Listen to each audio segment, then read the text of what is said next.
अस्सलाम वालेकुम। मैं हूं नवाब ख़ान, कंसेप्चुअल मैथ्स की जानिब से आज एक बार फिर नए वीडियो के साथ आया हूं।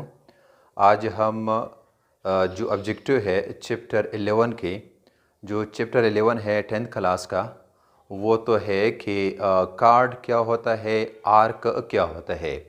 अब रिव्यू एक्सरसाइज में जो लास्ट में एक ऑब्जेक्टिव दी गई है उसको सॉल्व करने की कोशिश करते हैं कि जो ऑप्शन में दी गई है उसका सही जवाब क्या आता है।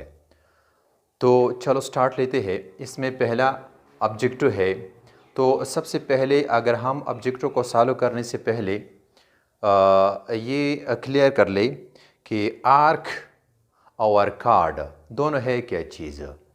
तो आर्क जो होता है वो जिस तरह हमारे पास ये एक सर्कल है, ये इसका P ओरिजिन है या सेंटर पॉइंट है। इसी तरह जो टोटल ये सर्कल दिया हुआ है, ये लाइन हमारे पास इसी दायरे का सरकमफेरेंस है। अगर हम सरकमफेरेंस से एक टुकड़ा काट ले, यानी जिस तरह पॉइंट A से लेकर पॉइंट B तक, ये हमारे पास क्या है, एक आर्क है। और इसी तरह अगर हम A और ये भी एक आर्क है, तो ये A से लेकर यहाँ तक AB, तो ये माइनर आर्क है। और ये A से लेकर B तक ये वाला जो हिस्सा है ये मेजर आर्क है। ये तो हो गया आर्क। अब कार्ड क्या होता है?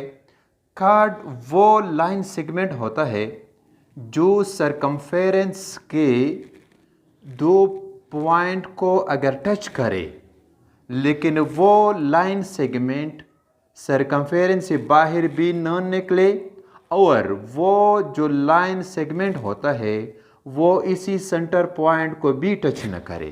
तो ये कार्ड के लिए टू कंडीशन है कि वो इसी सेंटर पॉइंट को टच नहीं करेगा और इसी सरकमफेरेंस की जो 2 पॉइंट है उससे बाहर भी नहीं निकलेगा। तो इसको फिर हम कहते हैं, जिस तरह हमारे पास ये ए भी है, ये एक कार्ड है। और इसके अलावा अगर हम इसको थोड़ा सा और भी डिस्कस कर ले, हमारे पास पी इसका सेंटर पॉइंट है, पी से लेकर ए तक ये क्या है, एक रेडियस है। इसी तरह पी से लेकर बी तक ये भी एक रेडियस है। तो ये तो हो गया कार्ड और आर्क। अब ऑब्जेक्टिव को सॉल्व करने की कोशिश करते हैं। पहला ऑब्जेक्टिव है, इसमें ये ऑब्जेक्टिव का स्टेटमेंट दिया हुआ है कि P has a radius of 3। ये जो P है इसका सेंटर पॉइंट, ये P से लेकर A तक, ये इसी सर्कल का रेडियस है। और ये कितने के बराबर है? 3 के बराबर है। And AB has a measure of 90 degree. AB जो कार्ड बना हुआ है उसका सामने वाला जो एंगल है ये, वो इसी एंगल के मुताबिक बना हुआ है। मतलब ये है कि यहाँ पर हमको ये भी दिया गया है कि जो AB का सामने वाला एंगल है वो 90 के बराबर है। आगे क्या कहते हैं कि what is the length of AB। ये जो AB है इसका लेंथ क्या होगा।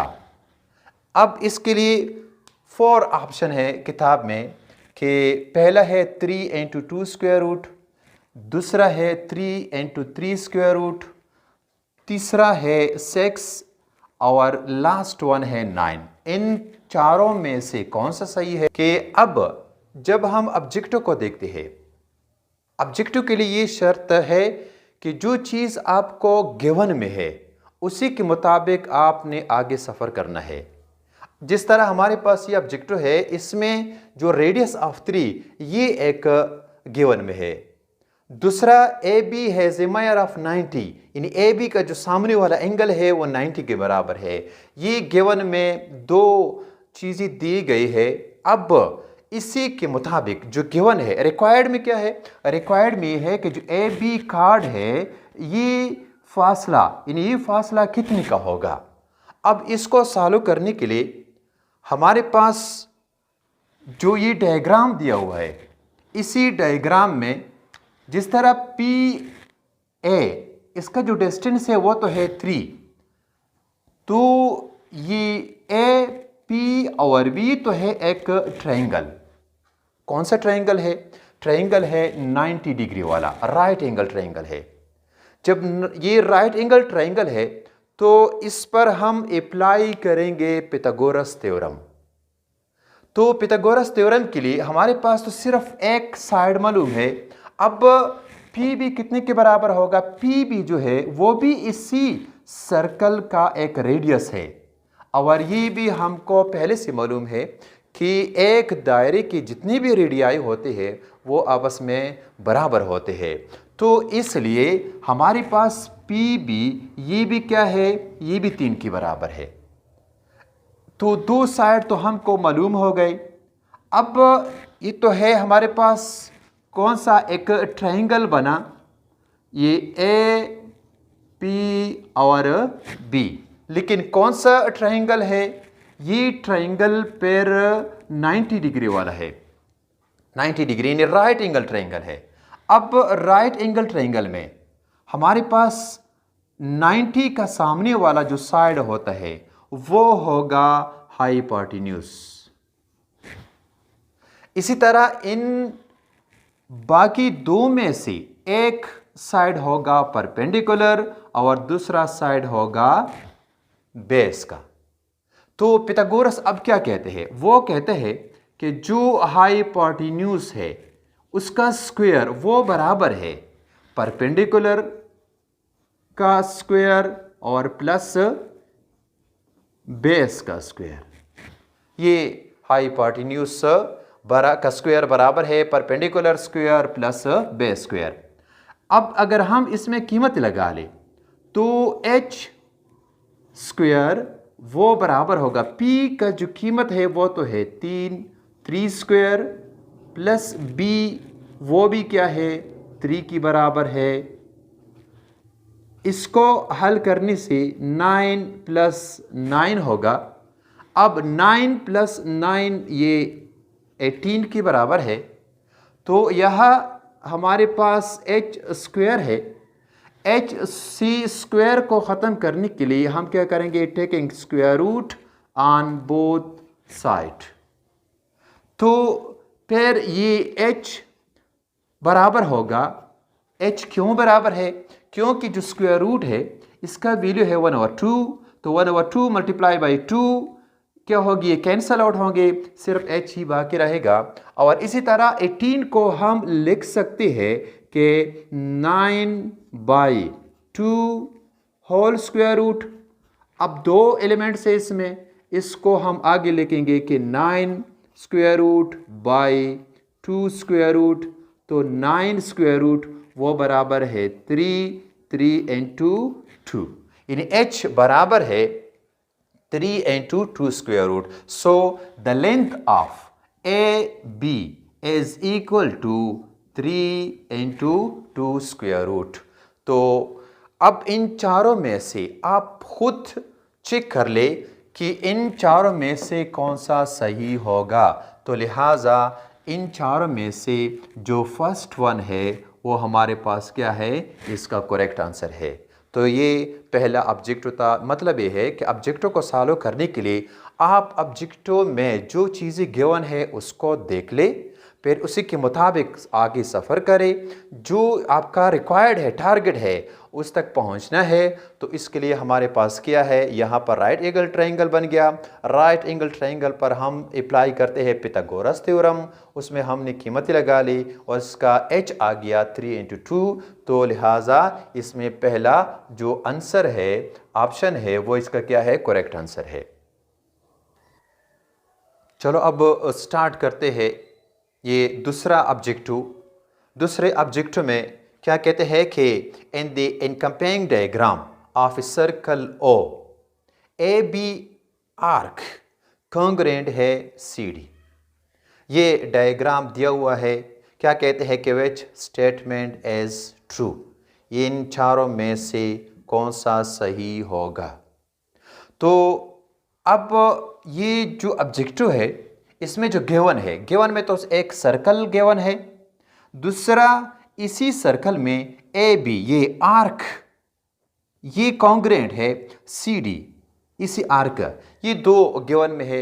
इसी के मुताबिक हमने आगे जाना है, सफ़र करना है, जो सही आंसर है उसको ढूंढ लेना है। अब सही जवाब क्या आएगा तो इसको थोड़ा डिस्कस करेंगे। तो हमारे पास ये एक आर्क दिया हुआ है, ये ए बी, यानी यहाँ से यहाँ तक ये वाला फासला, और इसी तरह सी और डी ये वाला फासला, यानी ए बी जो है वो आर्क, दूसरा सी डी ये आर्क, ये दोनों आर्क कॉन्ग्रुएंट है। अगर हम सी डी को इसी के ऊपर रख ले तो ये दोनों आपस में क्या होंगे, साइज में बराबर होंगे। जब दोनों साइज में बराबर होंगे तो इसका जो ये वाला हिस्सा है कौन सा, जो ए बी आर्क का जो लाइन सेगमेंट बनता है, इसी तरह सीडी का जो सीडी सेगमेंट बनता है, वो दोनों क्या होंगे, वो आपस में बराबर होंगे। तो लिहाजा इन चारों में से जो पहला ऑब्जेक्ट है कि ए बी लाइन सेगमेंट जो है, ये इसके ऊपर जो लाइन सेगमेंट का निशान है, यानी ए बी लाइन सेगमेंट वो कॉन्ग्रुएंट है सी डी का। तो इसका जो सही आंसर है वो ये पहला वाला होगा। इसी तरह जो दूसरा है कि ए बी जो आर्क है वो पैरेलल है सी डी का, यानी ए बी आर्क ये पैरेलल है सी डी का। अब पैरेलल कैसे है, तो ये पैरेलल इसलिए नहीं है कि पैरेलल के लिए कोई कंडीशन यहाँ पर मौजूद नहीं है, इसलिए ये जो है ये हम गलत तस्वर करते हैं, क्योंकि इसका रिजल्ट हमारे पास 100% नहीं आएगा। इसी तरह जो तीसरा है कि एसी लाइन सेगमेंट वो कॉन्ग्रुएंट है बी डी का। अब एसी ये है, इसी तरह जो बी डी है वो क्या है, बी डी ये है। अब ऐसी भी एक आर्क है, बी डी ये भी एक आर्क है। तो यहां पर कहते हैं कि ऐसी लाइन सेगमेंट, हमारे पास ऐसी कोई लाइन सेगमेंट नहीं है, इसी तरह बी डी भी लाइन सेगमेंट नहीं है, लिहाजा तीसरा बी क्या है, इसको हम गलत तस्वर करते हैं। जो लास्ट वन है वो कहते हैं कि एंगल ए बी सी, कौन सा एंगल, ये वाला एंगल ए बी सी, ये जो एंगल बन रहा है ये कॉन्ग्रुएंट है किस चीज का, एंगल बी सी डी का, एंगल बी सी डी का, इसी एंगल का। अब ये कॉन्ग्रुएंट है या नहीं है, लेकिन इसके लिए कुछ शराइत होंगे हमारे पास। शर्त इसके लिए है कि जो ए बी लाइन सेगमेंट है और जो दूसरा सी डी लाइन सेगमेंट है, अगर ये पैरेलल होता तब ए बी सी या बी सी डी आपस में वो कॉन्ग्रुएंट होते। लिहाजा ए बी और सी डी जो लाइन सेगमेंट है उसके लिए कोई कंडीशन नहीं है, क्योंकि हमारे पास सिर्फ एक कंडीशन है कि जो ए बी आर्क है और सी डी आर्क ये दोनों सिर्फ क्या है, कॉन्ग्रुएंट है। तो लिहाजा इसको भी हम गलत तस्वर करते हैं कि चौथा भी गलत है। तो मेरे ख्याल में इन चारों में से जो हमारे पास गिवन में थे उसके मुताबिक हमने आगे सफ़र किया, और जो हमारे पास नतीजा आ गया कि इसका जो पहला ऑप्शन है वो हम दुरुस्त तस्वर करते हैं कि ए बी लाइन सेगमेंट वो कॉन्ग्रुएंट है सी डी लाइन सेगमेंट का। तो ये था चैप्टर 11 जो कि मुश्तमिल था मैथ्स क्लास 10th आर्क और कार्ड पर। उसके जो ऑब्जेक्टिव दिए गए थे जवाब किस तरह आता है, तो इसको हल करने की हमने कोशिश की। तो इंशाल्लाह नेक्स्ट वीडियो में हम दोबारा हाजिर होंगे, तब तक के लिए इजाज़त दीजिए। ओके, खुदा हाफिज़।